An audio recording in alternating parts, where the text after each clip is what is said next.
Welcome to the Senior University session, Managing Stress, presented by Charles Hobson. Charles Hobson, Charlie, has a PhD in Industrial Organizational Psychology from Purdue and is currently a professor of management in the AACSB accredited School of Business and Economics at Indiana University Northwest, where he has taught MBA and undergraduate classes in human resource management, leadership, teamwork, organizational behavior, and entrepreneurship since 1981. In addition, Charlie has 160 professional publications/presentations, 3 books, and 2 websites on HR-related topics, has provided training/consultation services to 200 organizations, Fortune 100 to new startups, and functioned as an expert witness in 40 cases involving workplace and educational discrimination. Welcome, Charlie. We are glad to have you with us today. Good afternoon, ladies and gentlemen. Thanks for joining us. I'm going to go ahead and jump into the material. If you didn't already know it, stress can be a killer. Stress can be a major threat to one's health. And all of these phenomena have been intensified by the COVID pandemic. So I have some statistics there, some statistics beginning in the summer of last year showing the impact that the pandemic was having on people. And if you look at that first one there from Time Magazine, 1 in 4 adults met the diagnostic criteria for serious mental illness in 2020. That's up 700% from 2018.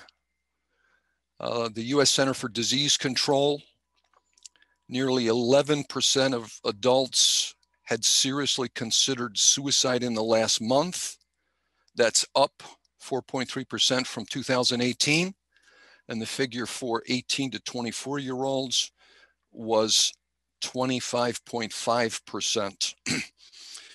We have seen, because of COVID, the intensifying impact of stress on all Americans. And even as our economy is starting to open back up and we're starting to transition back to something like normal, we are continuing to see persistently high rates of stress, persistently high rates of mental illness, persistently high rates of suicidal thoughts. So critically important topic with potentially lethal implications, not only for you, but I would recommend that if you have friends or family members who are struggling at this point with some of these COVID-related issues, I would hope you would share this information with them. So that we get the word out as widely as possible. There are things, as we will see, there are things that you can do to take control of your stress level. And if your stress level is high, we're going to talk about some specific strategies that you can employ to dramatically lower your stress level. The first technique that we're going to talk about is called cognitive control. And the basic premise you see in front of you, the basic premise of this approach is you control the way you respond to stimuli in your environment. So Eric and I were talking before the session started, and she said her father always told her that you can avoid road rage out on the highway by just getting over in the right lane and driving at the speed limit. And if somebody wants to pass you, if somebody's in a hurry, letting them go by and avoid all of that potential hassle. So she's using a great approach to dealing with road rage. Cognitive control says that you are in control of the way you respond to potentially stressful situations. And it's up to you. You can make the decision, the conscious decision, to stay calm or to become stressed. From this perspective, if you can master cognitive control, you eliminate your stress problem. You eliminate the problems that you're having with stress because you don't allow yourself to become stressed in the first place. So we've been teaching cognitive control, and we're going to talk more about it momentarily, but I've been teaching it at IUN for 40 years and asking students to do projects with cognitive control. And consequently, having seen thousands of these projects over the years, I know this works. I know it works. So let's jump into it and talk about it. And hopefully some of you have had some success with it in the past and could share that with the whole group. So let me go to the next slide. So here is the goal, the simple goal. We have a little diagram here, the simple goal of cognitive control, and that is to stay at your physiological baseline in terms of your heart rate or your blood pressure, regardless of what happens to you in your environment. So the goal is whatever your resting heart rate is, whatever your resting blood pressure is, we want you to stay at that level regardless of what happens to you in your workplace or outside the workplace. We want you to stay at your baseline. This is a skill. It's a learned skill. And as I've seen over the last 40 years, with practice, anybody can learn this skill. And with enough practice, you could get to the point where you are able to stay at your baseline. No matter what happens, no matter who says what, no matter what is going on in your environment, you are able to use cognitive control and stay at your physiological baseline. I'm going to continue using the example of road rage. We've had a lot of students over the years for whom road rage was a real problem. I'm going to share two examples with you. One example, a young lady in class said, "Charlie, I am a road rager, but even though I was an extreme road rager, I now do like Erica does, and I drive in the slow lane at the speed limit, and if you want to pass me, you go right ahead and pass me. And I don't get into any arguments or any confrontations with anybody out in the road." And I asked her, what was it that changed? You were a road rager and now you're not. She said she had a road rage incident on I-65 years ago.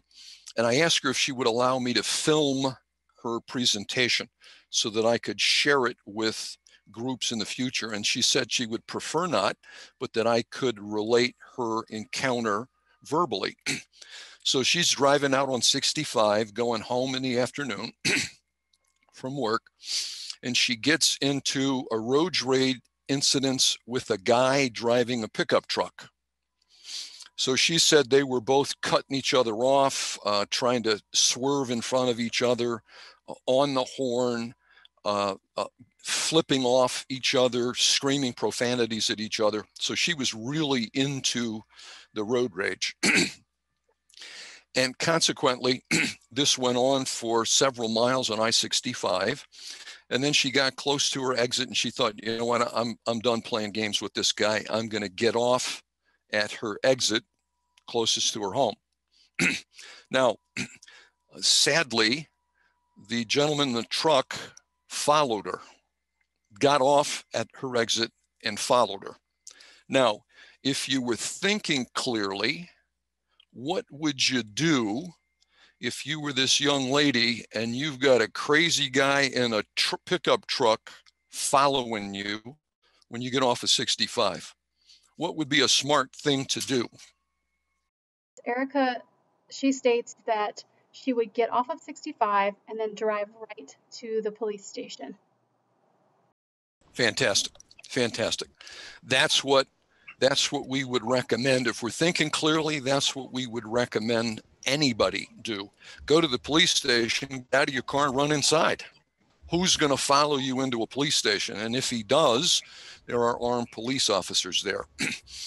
One of the challenges, one of the problems associated with stress, if you allow yourself to become stressed, really stressed out, blood flow in your brain is restricted to your prefrontal cortex, which is responsible for problem solving and decision making.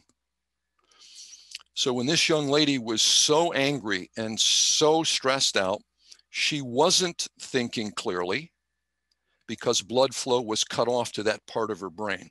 So she said, in retrospect, she never thought about going to the police because she wasn't thinking clearly. So she said she drove around in her neighborhood for a few minutes with the truck following her. And then she finally decided, you know what, I'm just going to pull up in front of my house and hopefully this guy will drive away and this will be over. She pulled up to park in front of her house. She said the guy in the pickup truck pulled up right beside her. And she said she didn't think she wanted to make eye contact with him, so she was just going to get out of the car. But she decided to glance over. And when she glanced over, it was summertime. He had his window down, her window was down. When she looked over, she saw him with a loaded gun pointed at her from his vehicle. And as she turned to look, he pulled the trigger twice. Luckily, she was able to move her head forward, and the two shots missed her, but shattered her passenger side front windshield. So she said she was this close to seeing death, and at that point decided, I can never be a road rager again. It is potentially life-threatening to me, and I have to learn to use cognitive control, stay at my baseline when I'm driving, and not allow crazy drivers to get me upset. A second quick example, and you can't make these stories up. They're so bizarre. We had a very petite Hispanic female in class. We're talking about road rage. She raised her hand and said, I am a road rager. And we said, describe it. And she said, she doesn't take anything but from anybody out on the highway. And I said, okay, that doesn't sound good because you're going to get yourself in trouble if you have that attitude. And she said she doesn't care. And the way she deals with the stress and the road rage, she carries in the front seat of her car a set of hammers, a hammer and nail set of hammers. Okay, you got to tell us what do you use the hammers for? and she said, I throw the hammers at any other car that makes me angry and I get in a road rage incident with. She throws the hammers out of her window at other vehicles. And she said, if they want to pull off on the side of the road, she pulls off also, quickly gets out and throws one of her hammers at the vehicle, jumps back in and drives off quickly. That is insanity. That's insanity. She has to work through that and be able to stay at her baseline, or inevitably she will have an unhappy ending. Something's going to happen out on the highway and she's going to be killed or injured. So some of these situations where you allow yourself to be stressed can be deadly. So a critically important life skill. Let's go to the next slide. Here are some techniques, some specific techniques that people have used over the years to successfully stay at their baseline. So there's a lot of different ways to approach cognitive control, and we encourage people to experiment with the different approaches and experiment with something that isn't on our list because it might work for you. So we've asked people to try out cognitive control using one or more of these techniques on 5 occasions, and then write a paper, a short paper, about your ability to stay at your baseline. And virtually everyone, after 5 trials, has been able to make progress in staying at their baseline. So the techniques, some of them are fairly straightforward, fairly simple. The first one, slow, deep breathing, is one that I recommend to everyone. It's simple, it's quick, it's easy, it's effective. Slow, deep breathing. And we'll talk more about slow, deep breathing later in the session. It is, to me, amazing and absolutely miraculous. If you can remember to breathe in slowly, out slowly, regardless of what's going on in your environment, you will stay at your baseline. There won't be a spike in your heart rate. There won't be a spike in your blood pressure, as long as you can remember to breathe slowly and deeply. It's a technique, again, that I recommend to everyone. It's a technique that is especially important to people who work in potentially dangerous situations. A couple of examples. The deep breathing. My younger son is in the Army. He's a lieutenant in the infantry. He wants to lead soldiers in combat. A very noble calling. I was in the Army also, so I fully support this career choice. But I've told him, and we're still working on it, Alex, when you get in a dangerous situation, when you are being shot at by the enemy and people around you are getting killed and wounded, and you're the leader, it is absolutely essential that you stay at your baseline so that you can continue to think clearly and make good decisions to protect yourself and your men. So we're still working with Alex on this. He hasn't gone into combat yet. We're still working on it. He's made a lot of progress, but he understands if he gets in a dangerous situation and he gets stressed, he knows that he's not thinking clearly. And then we'll make bad decisions, just like the young lady in the road rage incident.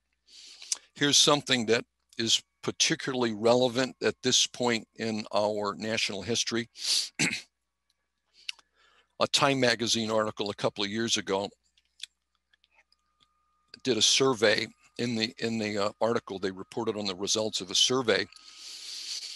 And at that time, many of the best police departments in the United States, the best police departments, were using slow, deep breathing in their police academy to teach officers to stay calm in stressful situations.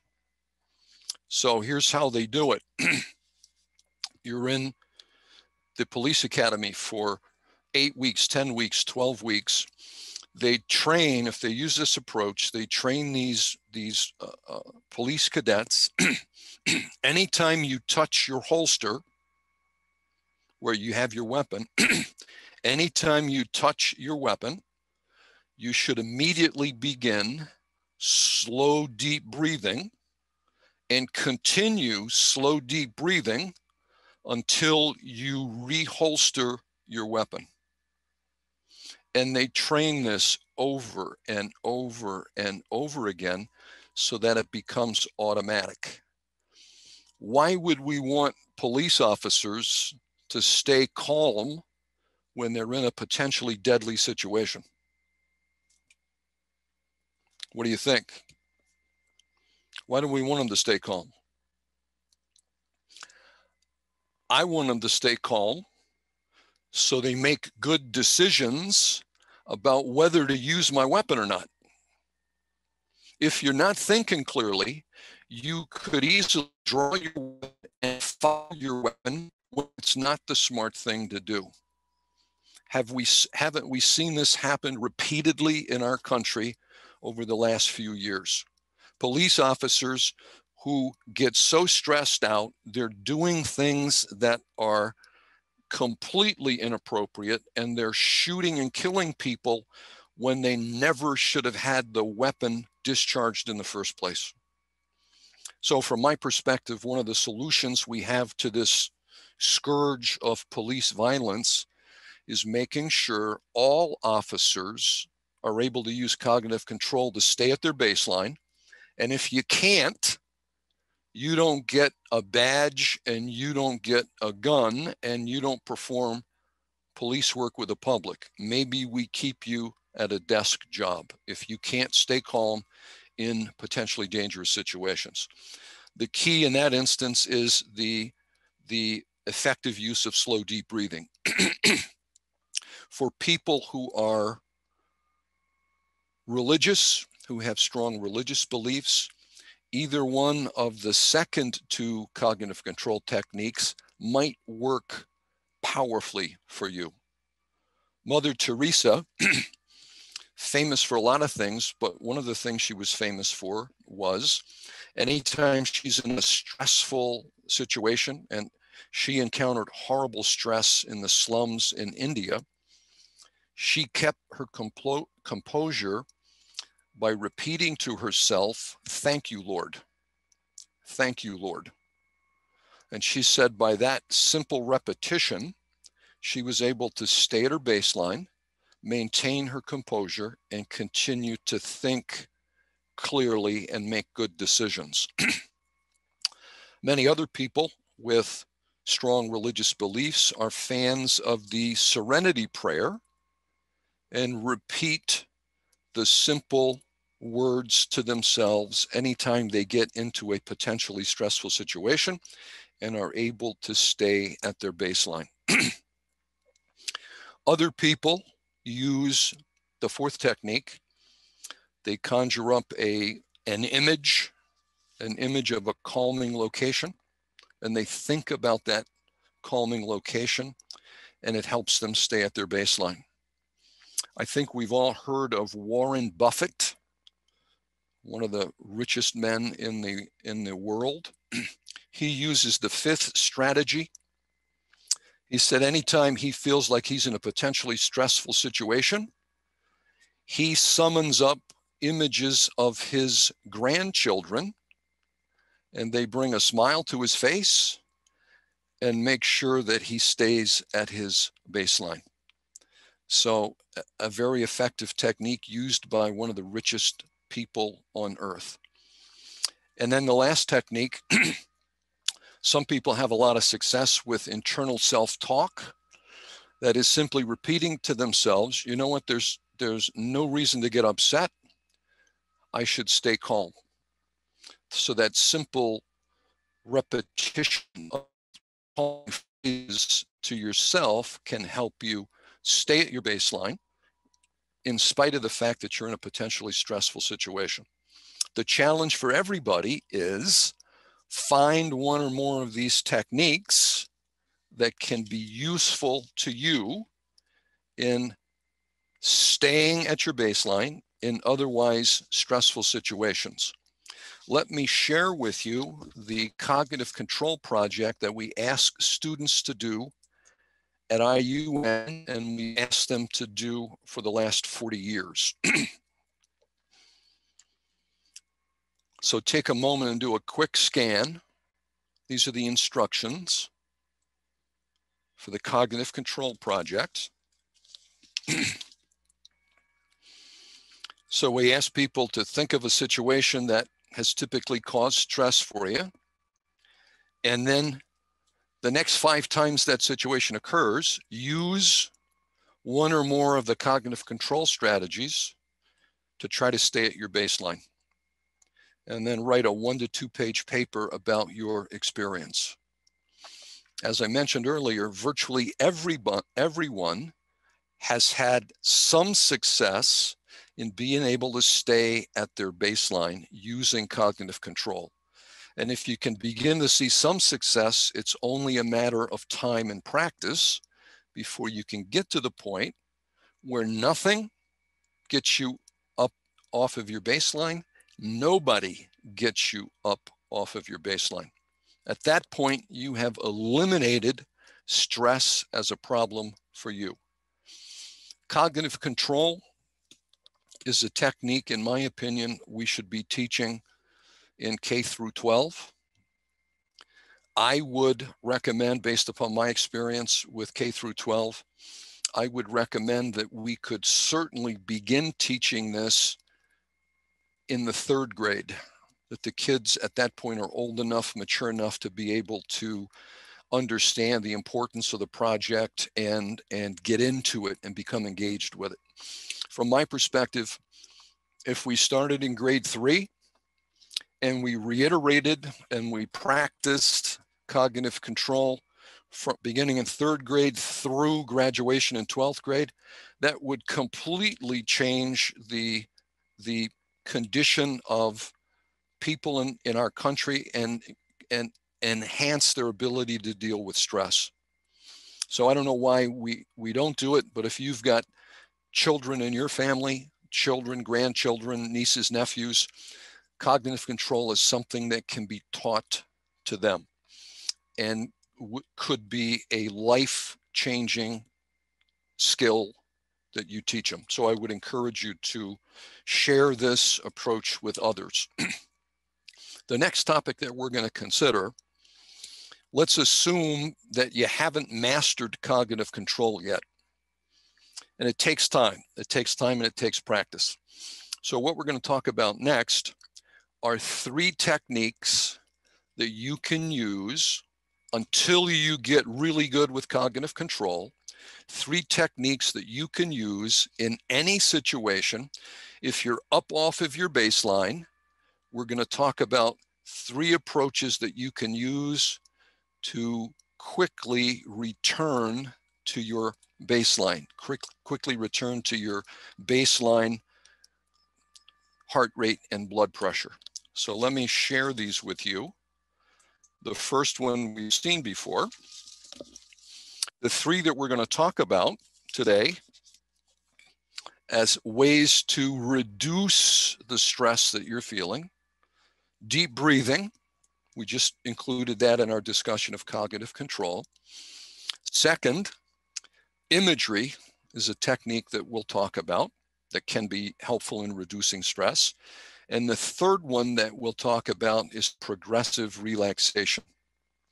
As I mentioned, we've been using these 3 techniques with students, undergrad business majors and MBA students for 40 years.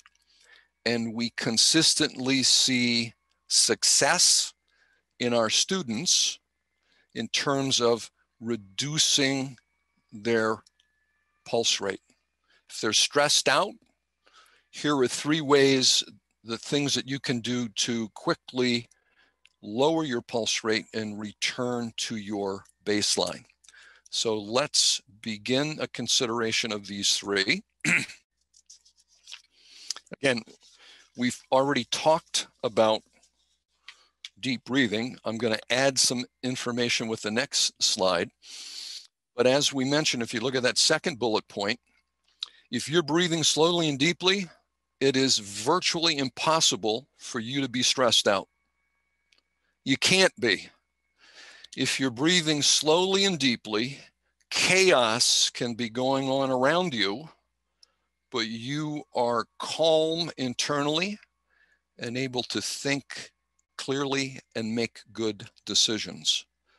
All you got to do is remember, if you feel yourself getting stressed, all you got to do is remember to begin breathing slowly and deeply, and your heightened pulse will quickly return to normal.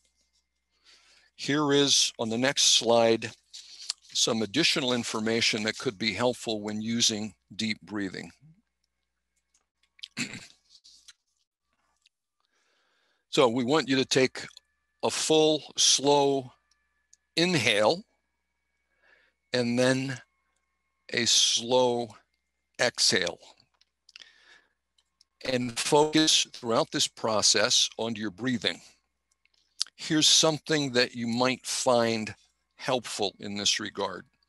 And I suspect that some of you in our audience have what we call type A personalities. You're on the go, you're active, you're involved, you're a self-starter. Sometimes people like that have difficulty using deep breathing, and I've seen it in thousands of reports over the years. People will say, Charlie, you know what? I sat in a quiet place and I tried to begin the slow, deep breathing, and my mind immediately went to something else that I needed to do, a job that was unfinished, a task that I needed to start.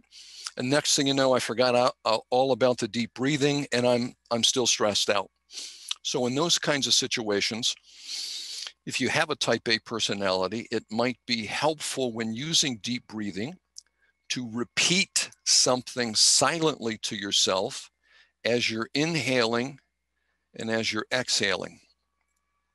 Some people find success with, when I inhale, silently repeating to myself, I am, and then as you slowly exhale, repeating relaxed.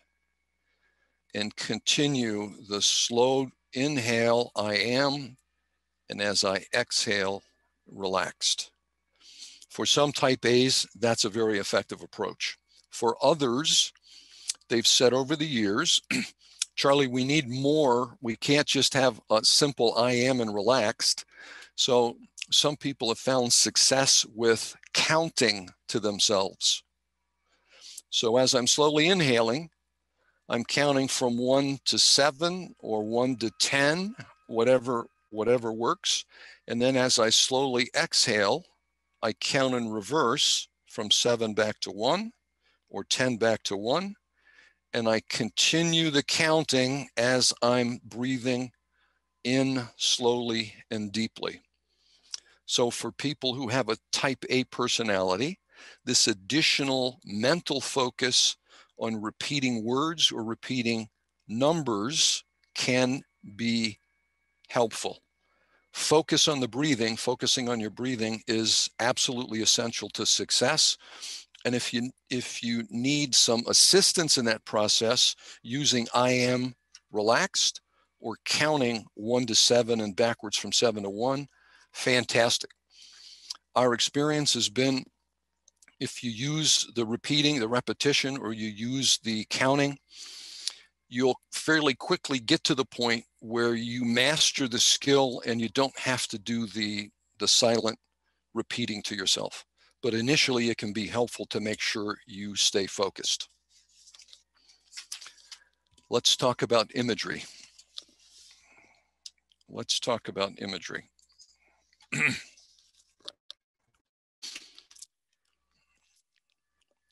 With imagery, the first thing we do is we ask people, if you're going to do this assignment, the first thing we do is we ask people, what's the most peaceful place you've ever been in your life?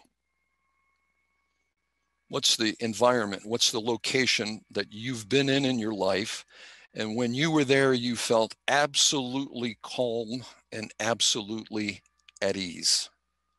So if we're going to use imagery, we ask the individual, come up with a location for us, and then we're going to go into this technique. The most frequently cited calming location, at least for our students at IU Northwest, has been the ocean beach. So I'm going to use that as an example to illustrate this process. So if ocean beach is where you like to go, it's because it's peaceful. We ask you to sit back in a nice easy chair, close your eyes, and begin to imagine that you're at the beach, utilizing all of your senses. So we encourage you to imagine that you're smelling the salt air or the suntan lotion. Imagine that you're hearing the seagulls and the waves. Imagine you're feeling the warmth of the sun on your skin. We want you to get all of your senses involved in this imagination process, because if you're successful in imagining you're at the beach, your body responds as if you were at the beach and calms down. If you look at the second bullet point there, props can be very helpful in the imagination process. And what do I mean by props? Again, I'm going to use the ocean beach. We said earlier, if ocean beach is the calm place for you, as you're imagining you're at the beach, we say, imagine you're smelling your favorite suntan lotion. A prop that can be used to help in the imagination process is your suntan lotion. You can put a little of that on your face. So you don't have to imagine you're breathing or you're smelling the suntan lotion. You are. I am smelling my favorite suntan lotion. We said, imagine you're hearing the waves and the seagulls. One prop that can be used is a recording from your phone of sounds at the ocean beach. So you play the recording and you don't have to imagine you're hearing the waves and the seagulls. You really are hearing the waves and the seagulls. We said, again, using the example of the ocean beach, imagine you feel the heat of the sun on your skin. A prop that students have successfully used over the years is a sun lamp. So you put the sun lamp on, and you don't have to imagine your skin is getting warm. It is getting warm. We had an interesting application of this with an MBA student a couple of years ago. She said that her sense of touch, her tactile sense, was very important to her. So she used imagery, and one of the props that she used, she said when they went, the last time they went to her favorite beach, they brought back a bucket of sand from that beach. She has the bucket next to her lounge chair. So when she's using imagination to go to the beach, she said she moves her hands, dips them into the sand, and feels the sand, the actual sand that she would feel if she were at the beach. So she uses a set of props to help her quickly imagine she's at the beach. If you're successful in this imagination process, your body will respond as if you were actually there and will calm down. We've had people over the years who practice this. They get really good at it. And if they're at work and feeling really stressed out, they say they'll look up and down the hallway to see if there's a conference room that's not being used. They'll go in the conference room. They'll set their phone for 10 minutes. They shut the light out, close their eyes, and imagine they're at the beach. They quickly go to the beach in their mind, and thus their body calms down. The alarm goes off 10 minutes later. They wake back up, return to reality, refreshed and at their baseline, and then they go back out and go to work.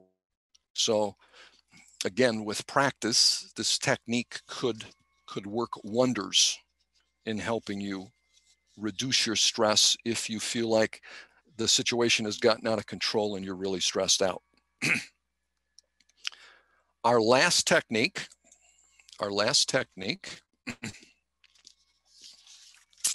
is called progressive relaxation. Progressive relaxation. Essentially, what it involves is systematically tensing all the major muscle groups in the body. For example, one of the instructions is to tense your fist, squeeze your fist, and then release the tension. There are progressive relaxation routines that are readily available online. They will systematically take you through all of the major muscle groups in your body, and the instructions will be tense the muscle group and then relax the muscle group. And you'll do that for the whole body. If this technique works for you, by the time you're done, by the time you're finished with the progressive relaxation routine, you will be relaxed and completely back to your baseline. An important question that comes up with these different techniques to calm down is people will say, you know what, Charlie, when you talked about progressive relaxation, it just didn't sound like it would work for me. And my response to people who say, you know what, I don't think progressive relaxation is going to work, I don't think imagery is going to work, my response always is, give it a try. Don't decide in advance that it's not going to work for you. Give it a try. Do the little self-experiment that we're going to talk about in a moment. Give it a try and track the reduction in your pulse rate when you use this technique. And I can't tell you how many times over the years I've had a student write a paper, a stress management paper, and they say, Charlie, when you first talked about it in class, I didn't like the sounds of progressive relaxation. I was confident it wasn't going to work for me, but I nevertheless tried it out. And I'm delighted to find that it was the technique that worked best for me in lowering my resting pulse. So I would encourage you, if you haven't already tried out these techniques, I'd encourage you to give them a try. Try all three of them: the deep breathing, the imagery, and the progressive relaxation. And try the little study that we're going to talk about in a moment. Do the little experiment on yourself to prove which of these techniques works for you and which one works best. So let me share with you the next slide here that has some useful websites. Some useful websites for imagery and progressive relaxation. And these are three of probably 30,000. So there are many, many, many more websites today than there were 5 years ago. But these websites will allow you, if you're going to use imagery or you're going to use progressive relaxation, they allow you to audition voices and pick the voice that is most relaxing, so that when the person is going through the progressive relaxation instructions, the voice is relaxing to you. The last thing we want is you trying to do progressive relaxation and the voice, the person reading the commands, is irritating to you. So it can be helpful to get a person whose voice is calming to you. In this next slide, I want to share with you the results. This study that we talked about that we did, that was published in the International Journal of Management, looking at how effective these three techniques were: the deep breathing, the imagery, the progressive relaxation, in reducing stress as measured by resting pulse rate. We used 233 working adults from undergraduate classes that I teach and MBA classes. So we, several years ago, did a study with 233, and we asked the question, do these techniques work for our students when they do their stress management, stress reduction projects or not? And if they work, on average, how well do they work? On the next slide, I have summarized our findings. Here's what we found. For our students, all three of the techniques were successful in lowering their resting pulse. Deep breathing worked best for our students. The average reduction in pulse was 7.22 beats per minute. Imagery was second with 5.74 beats per minute reduction. Progressive relaxation third, an average of 5.26 beats reduction per minute. Interestingly, if you look at that second bullet point, we found that all 233 participants, all 233 of these students, found that at least one of the techniques worked: the deep breathing, the imagery, the progressive relaxation. Everybody found that at least one worked. And if you look at that last bullet point, almost 90% of our students have found that, you know what, Charlie, all three of these techniques work for me. So now I've got three choices if I get stressed out.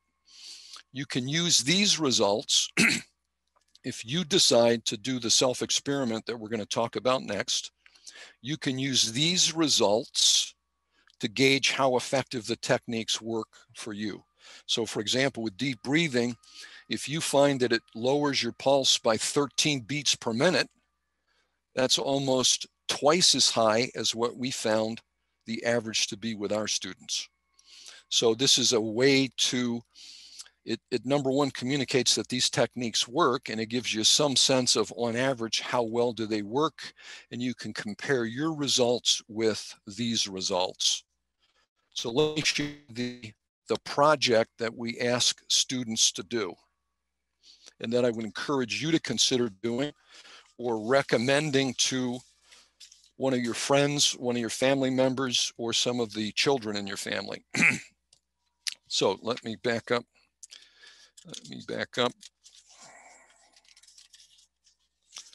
So this is the stress management project that we ask students to do.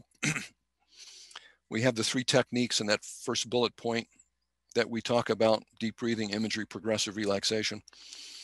We ask people to try these three techniques out 3 times each. So try deep breathing 3 times, imagery 3 times, progressive relaxation 3 times. Take your resting pulse before you start this testing process and write it down. Try the technique. If you're going to do deep breathing, try the technique for 10 to 15 minutes in a quiet place at home or at work, and then take your resting pulse at the end of that 10-minute period or that 15-minute period and write it down. And do that a total of 3 times for deep breathing. Do it 3 times for imagery. Do it 3 times for progressive relaxation. So for deep breathing, if you do each one 3 times and you write down beginning pulse, ending pulse, we can ask the question, if this worked, how much did your pulse go down? And we ask you to record that. So for each of the 3 trials, you'll have an indication of how much your pulse went down using the technique. And then we ask you to calculate an average across the 3 trials. On average, how well did this work to reduce your resting pulse? That will allow us to tell you, or tell yourself, does this technique work for me? And if it does work, how well does it work? And also, how well does it work in comparison to the other procedures? So which, in other words, which one works best? Continuing with these project instructions, we'll look at the next slide. This is what we just went over. We'd like you to prepare, if you're going to do this project, prepare a data table recording the information we just went over. And I'm going to show you what the data table looks like on the next slide. So you're going to try this out for 3 techniques, each technique 3 times. We want to know your beginning pulse. We want to try the technique for 10 to 15 minutes. We want to know what your ending pulse is. We then want to know what the difference is between your beginning and ending pulse. And then we want an average of these three for each technique. So for each technique, we'll have an average reduction in pulse rate. If you complete the project in the manner we just described, it will tell you whether the technique works for you in the first place. And if it does, it'll tell you how effectively the technique works. The higher the reduction in resting pulse, the better the technique is working. And it will allow you to compare results with deep breathing, with imagery, and with progressive relaxation. So there's a tremendous amount of information that you can get performing this self-experiment. Again, I'd like to see us start with this project in the K-12 system at the 3rd grade level. Maybe it could be used earlier, but my best judgment is by 3rd grade, students are mature enough that we could get them involved in this. They could understand it, they could see the benefit, and then they could see the results. Very empowering, very, very uplifting to anyone, but especially to children. In terms of interpreting your results, fairly straightforward, as we just said. If it's working for you, if your resting pulse is going down, that means the technique is working. Some people have found over the years, if you look at the second bullet point, some people have found that, you know what, Charlie, if I combine deep breathing and imagery, I get an even more powerful reduction in my resting pulse rate.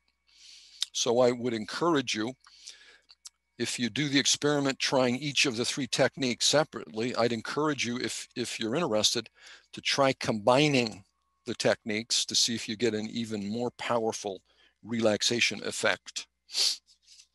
As we said,